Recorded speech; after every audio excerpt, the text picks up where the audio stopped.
আপনারা স্ক্রিনে দেখতে পাচ্ছেন মেঘনা কন্ডেন্স মিল্ক শেয়ারটি ডেইলি চার্ট অনুসারে কিন্তু শেয়ারটি আমি যদিও মোবাইলে আসলে ভিডিওটা করছি, সেক্ষেত্রে আমি গ্রাফ ড্র করতে পারছি না।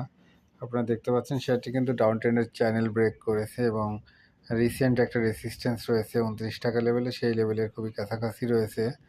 এর পরের রেসিস্ট্যান্স কিন্তু আমরা দেখতে পাচ্ছি অলমোস্ট এই লেভেলে, যদি আমরা দেখি অলমোস্ট এই 31 টাকা লেভেলে আর কি।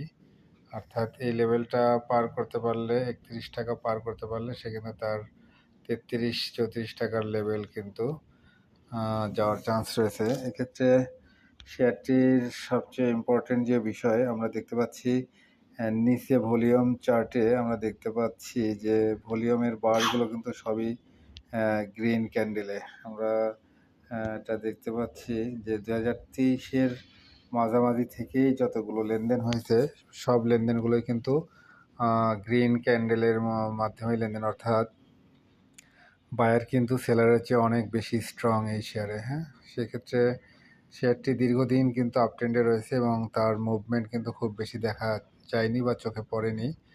আর আমরা জানি যে কিছুদিন ধরেই জেড ক্যাটাগরি শেয়ারের যথেষ্ট প্রাইস মুভমেন্ট হয়েছে। তার মধ্যে মেঘনা পেট এবং মেঘনা কন্ডেন্স মিল্ক দুইটাই কিন্তু এখনও তেমন প্রাইস মুভ করতে পারেনি। তো সেক্ষেত্রে শেয়ারটি সবেমাত্র আমরা দেখতে পাচ্ছি যে ডাউন ট্রেন্ডের যে চ্যানেল, সেই চ্যানেল কিন্তু ব্রেক করে উপরের দিকে যাওয়ার চেষ্টা করছে। অর্থাৎ শেয়ারটি কিন্তু খুবই ছোটো ছোটো ভলিউমে কিন্তু সামনের দিকে যাচ্ছে।